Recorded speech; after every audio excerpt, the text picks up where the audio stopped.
Blank check with Griffin and David. Blank check with Griffin and David. Don't know what to say or to expect. All you need to know is that the name of the show is Blank Check. They should name a gender after you. I mean, looking at you doesn't do it. The staring is the only way that makes any sense, and trying not to blink so you don't miss anything and all of that.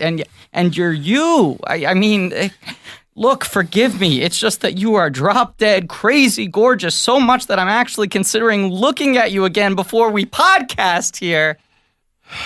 God, I'm stressed out. I just had like an acid flashback thinking about that. There are a lot of lines I could have done, but I want to save them for in-depth discussion because there are like 7 specific lines of dialogue in this movie that could comprise the entire episode if we just analyze them. We're convening a congressional subcommittee about this movie, and we're gonna go in depth on every line. This is I know we're recording these episodes far in advance, so this is I've been holding a hot hand. I have some hot information that isn't public yet at the time of this recording, but by the time the episode comes out, it will be public knowledge. Yeah. Once the Trump-Russia collusion investigation is wrapped up, Robert Mueller has been assigned to head a special committee to investigate Spanglish. Oh yeah, Spanglish is it's high time that we send everyone responsible for this movie right to jail. Right. Yes. Spanglish has been legal for far too long. And it's because the fat cats up in Capitol Hill are getting rich off of Spanglish.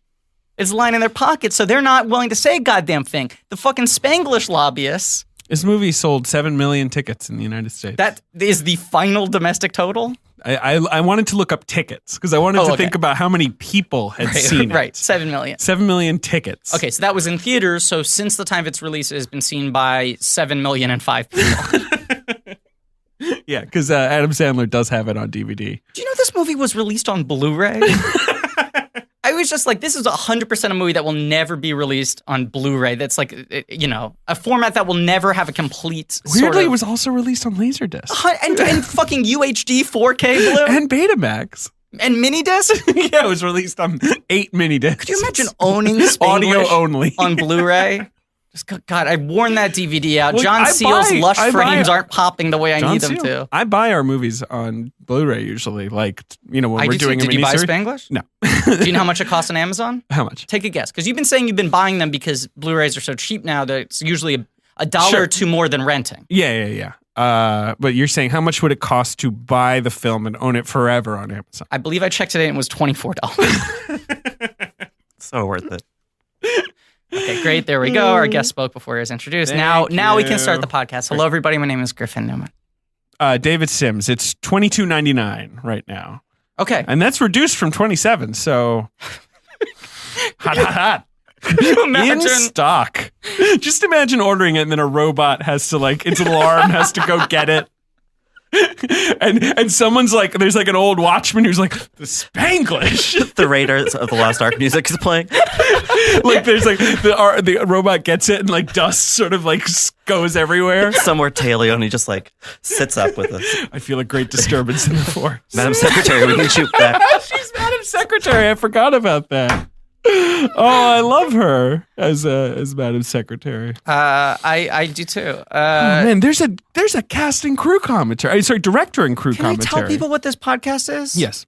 This is Blank Check. Mm-hmm. It's a podcast about filmographies. Directors who have massive success early on in their career and are given a series of blank checks to make whatever crazy passion projects they want.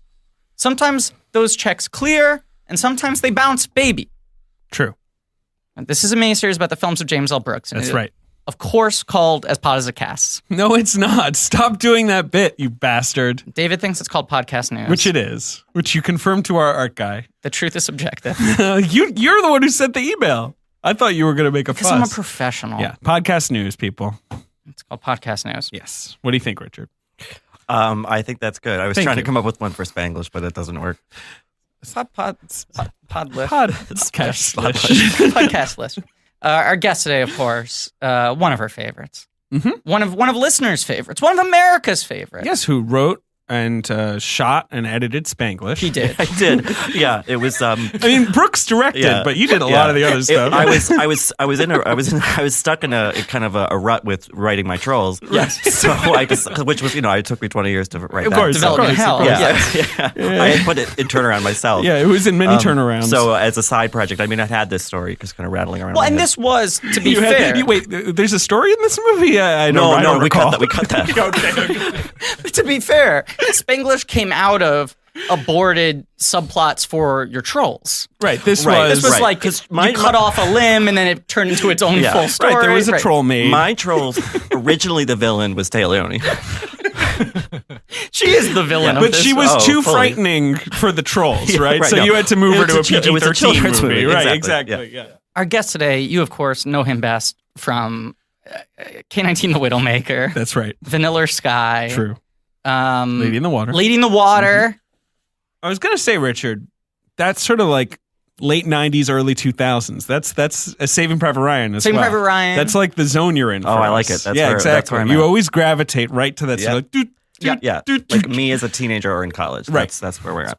host the Little Gold Man podcast, writes for Vanity Fair, and is now a published novelist. At the time this episode's coming out, It'll you're be at out. the top of the charts, Richard. Richard Lawson, the great Richard Lawson, is here with us today to talk Spanglish. Hola. Do you get that? So I just searched for Spanglish in the MPAA and I got no results. Your computer shut down. I wanted to see what it was rated PG-13 for because I thought that would be amusing. no, don't you know this is the only movie to be unrated due to lack of interest? Rating? I don't know. Jack Valenti was like, absolutely not. And then he died. See it if you want to. What do I care? The one movie that is simultaneously completely inoffensive and totally offensive, Yes. and right. thus unrateable. Yeah, it's a war crime. So we've been batting around James L. Brooks for a long time. We've been batting it around. To And me, then- this was always the crux of the Brooks Right. argument. Right. This one. I mean, and the next one, and the next Sure. one, because the money in it. But this the- one's the next fascinating. And this one movie costs. has weirdly had a kind of long tail as a punchline. Like people always cite this as like a weird, like more I think within the arc of the Adam Sandler trying to make his dramatic or dramedic, tragicomic career happen, which has never fully gotten off the ground. And it's a dumb fucking title. Spanglish. Right. But the second we committed to doing it, It's named after the famed General Spanglish of the Civil War, so maybe show some respect. yes. 5 comedy points. Thank you. It just sounds like a general's name. Yes. The second we committed to Brooks, you threw your hat into the ring. That you needed to do Spanglish because you believe and will die on this hill that Taylor Leone's performance in Spanglish is the single bravest performance ever committed to film. Yes, and I had not rewatched it, and rewatching it, I still believe it's brave. It's also fucking crazy, and she should have left. Like, she should have walked off the set. But I agree And with off the I country. agree with both. Because Taylor Leone is in a different movie than everyone else. Taylor Leone is in a Lars von Trier rom-com. Correct. I think one of the many problems with this movie is everyone's in a different movie. Agreed. Yeah. Agreed. Yeah. But yeah, you're right. Taylor Leone is Yeah, in. Cloris Leachman's doing like pantomime Yeah. very well. Yeah. But, good but pantomime.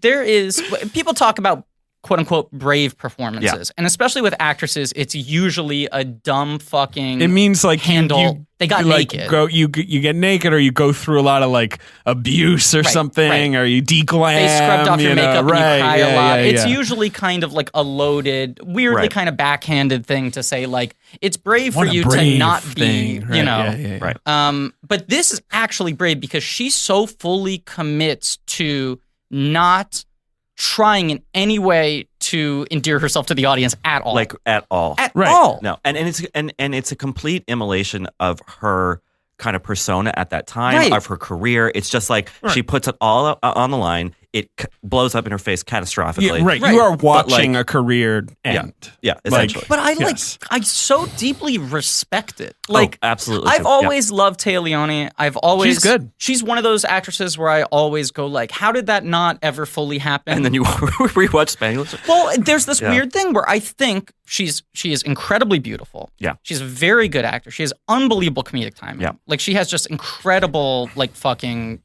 chops. Yes. She was a great reporter for MSNBC until 100%. she died. Right. Shouldn't have gone to that beach with her dad. Should have gotten so in annoying. a fucking cave. And she had a lot of big films. Like she had a run in the 90s where she was like placed front and center in a lot of different things that could make someone a movie star. I'm going to pump the brakes on you But for a here's second. what I I know wanna about say. a lot, a few. But here's what I want to say. Sure. Yeah. I think the thing that held her back was there was always kind of a prickliness there Yes. that made it difficult for middle America to connect with her. Not Middle, to create the a break. flyover states. But there is. No. There's I this have no. you're- weird It's not a middle America thing. metropolitan kind of. Sure, I chill can see to her. that. I could. She's a skinny blonde lady. Uh-huh. She's, like you said, she's always usually been cast as in like the flirting with disaster role, which Right. is sort of like one of her early roles, Yes. right? As the kind of the business lady She in can the be a suit little with the brittle, maybe. Yes, Right. and Which then I like. I think she Sure. knows how to play brittle better Well, than most she- people and gets a lot of comedy. she's out the of it. love interest in Bad Boys, which she's good in. But Right. then, like, if you look at her, Deep Impact, she's a pain. She won't stop asking about this asteroid. But she's good at her job. She's good at her job, but like, take it easy, okay? He'll Yeah. tell you about Ellie when he's good and ready. Right. Jurassic Park 3, Yeah. she's a fucking pain in the ass in that movie. And Right. she makes them go to the Dino Island to rescue their shit son. Sorry, I'm just mad at her character in Family that Man. movie. Right. Family Man, I have seen that. What is she? She's the wife. What does she do in that one? Well, she's. That's the one where he wakes up and he's not rich anymore. He's like a middle class guy. Right, and everyone Right. thought that was going to be a big thing for her. Weirdly, Didn't Brett Ratner direct? Yeah, he did. Ugh. I'd that was seen him that trying movie. to be like, I'm not just the